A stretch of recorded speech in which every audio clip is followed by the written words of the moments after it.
This is how Judd Boxing Social Partnership Empire Fight Store. We're in Sheffield in Biju for the GBM Sports Media Lunch. I'd like to be joined by Nicola the Hurricane Hopewell. Very smiley. How are you? I'm really good, thank you. How are you? Really good. Let's first of all talk about the news. She's over there doing interviews now. Your new sponsor, Ebanie Bridges. Just talk to you about how that thing came about. Yeah, so Ebanie came up with this idea a few weeks ago and said that she'd like to sponsor me. I was very overwhelmed by it, to be honest. Like, we've been friends ages, but yeah, she said that she'd like to sponsor me. She knows how tough it is starting from like the bottom on the small hall shows, and knows how tough it is, and I'm working full time and everything like that. So she is in a position where that she can help.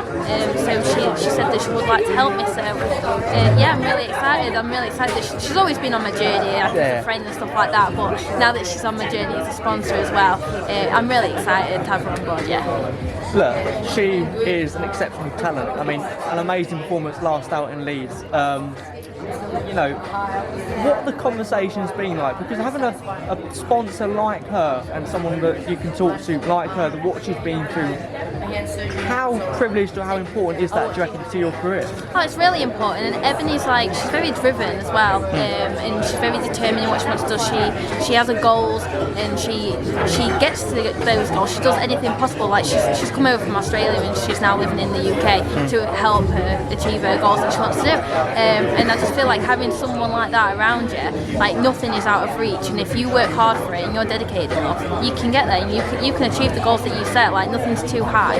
Like, I've said I want to box on big platforms, and I'm like still on small hall shows, but Ebanie started there. So if I work hard and I'm determined enough and I have the right backing behind me, I feel like I can get there. We're not going to see you on OnlyFans, same with her then? No. She's not trying to convince you in that way as well? No, she hasn't. No. Look, February 10th, huge card by GBM Sports. With it being February 10th as well, we've just come into the New Year, so Happy New Year as well. Did you have much of a Christmas? I did. Yeah, it was alright actually. Like, I've got Martha, she's sat over there, she's been doing all my nutrition and stuff like that, so I still had my Christmas dinner, I still had my Christmas pudding, and then I still had like a treat on New Year's Day.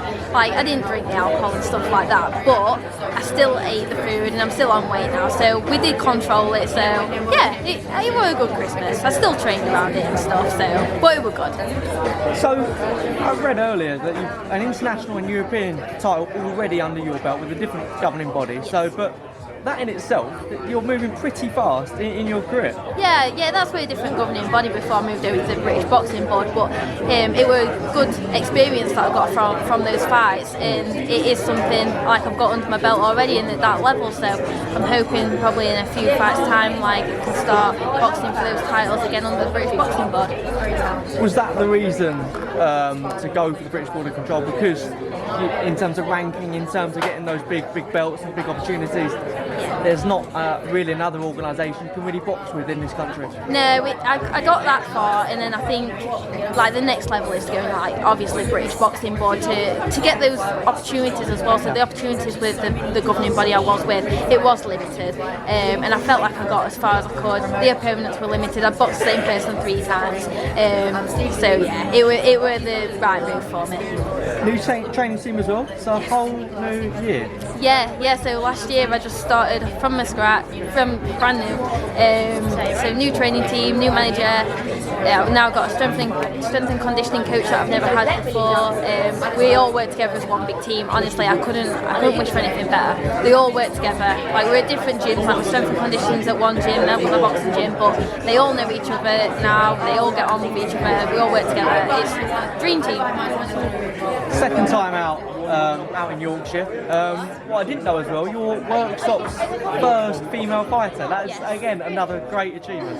Yeah, so even from an amateur level, we don't know of any other female fighter from Worksop. So yeah, first one from Worksop. So yeah, I'm really excited to be out again in Yorkshire and be able to put shows on for the people in Worksop.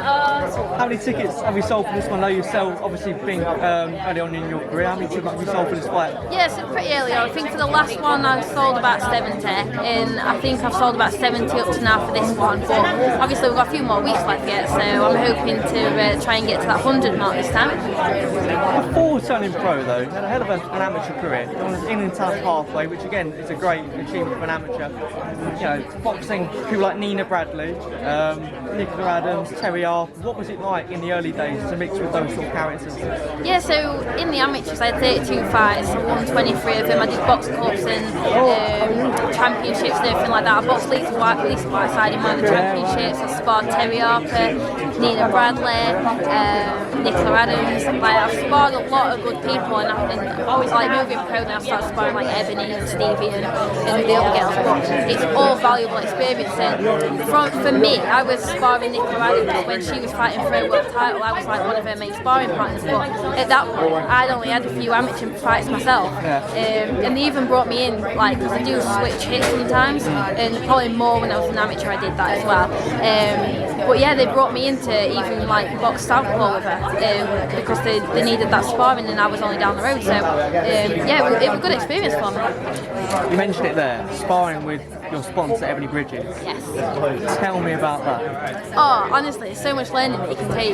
Like, I got asked earlier, like, what do you get from it? And just everyday life, you can learn something off. Not just in the ring. I always learn in the ring, but just every day you learn something on that. Do you take it easy on you, or you take it easy on her? Because it must be odd, because she is your sponsor as well. So you've got a working relationship, but also you're knocking 7 lumps out of each other in the ring.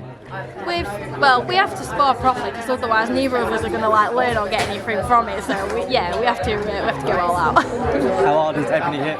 She does it hard. Yeah. As well as the women's side of the sport has grown massively, not only in the amateurs, but as well as obviously in the pro game as well. 3-minute rounds. Yes. What is your standpoint on that? I think if they were to introduce 3-minute rounds, then yeah, I'd obviously have to do it. At the minute, I do like the twos. Like, exciting, yeah. I think it makes the fights more exciting. That's the reason I do like the twos. I just feel like that's where it's a little bit different than the men's fights, and what makes it a little bit different. And the women with the 2 minutes is like creates exciting fights. I don't think the fights would be that exciting, if there were 3-minute rounds. But if it were introduced, then we'd all have to do it, and we would train for it. Because when I'm in the gym, I do pads for 3 minutes, I do spar for 3 minutes on the run up to my camp, so until a few weeks before I'm sparring 3 minutes, and then I drop down to the twos. So yeah, if I had to do it, I'd train for it. And Nicola, finally, and how slowly, how quickly do you want to develop in your career? I've spoken to my manager about it, and we're just going to move me at the right time and get the right fights at the right time. So yeah. Nicola, an absolute delight. Thanks you. for talking to Boxing Social, and we look forward to February 10th and enjoy the rest of this media lunch.